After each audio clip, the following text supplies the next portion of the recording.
Goeiedag, good day, fellow South Africans and citizens of the world. Now, on the Loving Life channel, we've been talking about how corrupt the ANC cadres are for many, many years. Yep, we're not a new kid on the block. We've been talking about this for years. Now, this new order that people who are facing arrest or being arrested over corruption and fraud charges need to resign their positions from the ANC within the next 30 days is causing a huge hula-bala, because there are so many of the senior ANC cadres, including Ace Magashula, who are affected by this new ruling. And of course there's talk now about a split in the ANC. Just to show you how widespread the corruption that's been actually exposed and has actually led to an arrest is with the ANC leadership, let me tell you more. The ANC's National Executive Committee has given party members who have been charged with corruption or serious crimes 30 days to step aside. Who other than Secretary General Ace Magashula could be affected? Well, you'd be surprised. Following the decision of the ANC's highest body that party members who face serious criminal charges must step aside, it was announced that the Office of Secretary General Ace Magashula will work with the provinces to identify people all affected. Well, since then it's been discovered when trying to compile a list of all the cadres potentially affected by the resolution, this is a time-consuming task. There are a number of uncertainties around the resolution, which was originally adopted at Nasrec in 2017, but has never been uniformly implemented before now.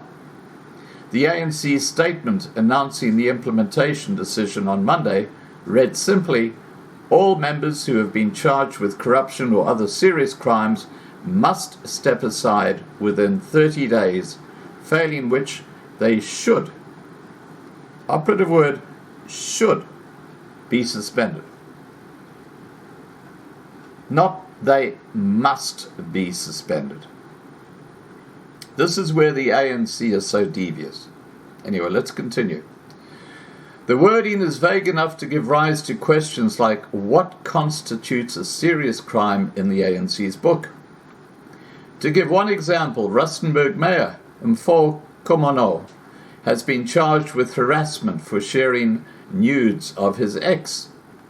To give another, Waterval Boerfen ANC councillor Themba Masha has been charged with an assault of a female police constable in December 2020, alongside 6 other men. The policewoman claims she was beaten to the ground. If the ANC is intent on demonstrating its commitment to eradicating gender violence, charges like these should presumably fall within the ambit of serious crimes. It should go without saying that rape is a serious crime. There is an unknown number of ANC councillors currently charged with rape whose identities are not yet publicly known because they haven't pleaded to the charges. Get that? A number of ANC councillors that have been charged with rape. Another question, does the resolution apply to municipal officials within ANC-run municipalities? The Monday statement mentioned only members at the NEC meeting in August 2020. It was resolved that cadres of the ANC who are formally charged for corruption or other serious crimes must immediately step aside from all leadership positions in the ANC, legislatures, or other government structures, pending the finalization of their cases. These municipal officials may not be card-carrying ANC members, but they could perhaps be considered cadres. An example would be eThekwini City Manager Sifo Nzuza, who is facing corruption charges alongside former Mayor Zandile Gomedi for a multi-million rand waste contract. Nzuza is reportedly still receiving his city manager's salary despite being out on bail after being rearrested for breaching his bail conditions.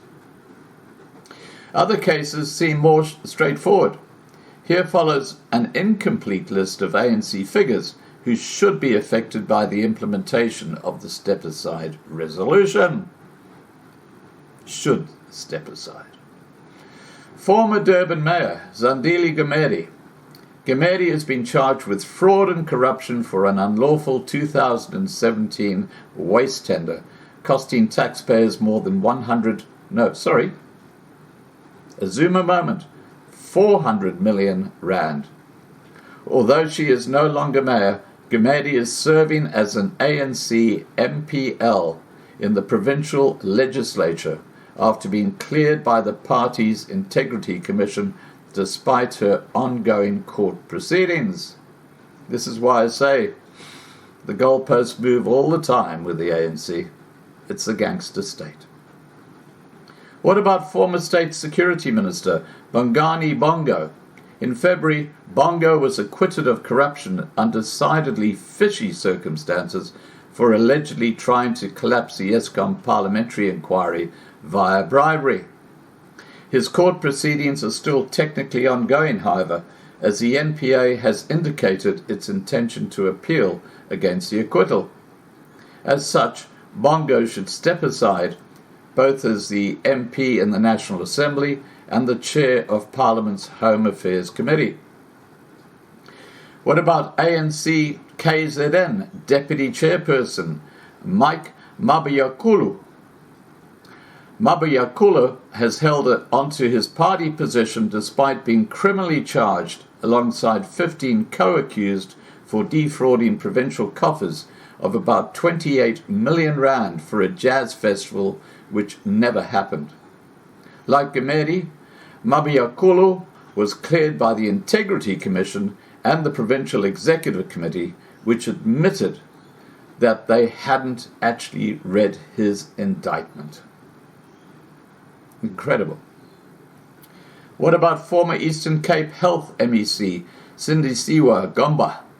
Gomba was sacked from her position in February due to a string of scandals, including being charged with fraud, corruption and money laundering over allegedly misleading the Buffalo City municipality into releasing millions of rands to prepare for Nelson Mandela's funeral. Gomba remains a member of the Eastern Cape Legislature.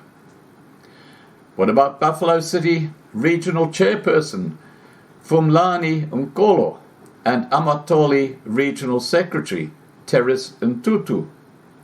The two, both charged with fraud and corruption, were asked by the ANC Eastern Cape's PEC to step aside in March, but both refused to do so.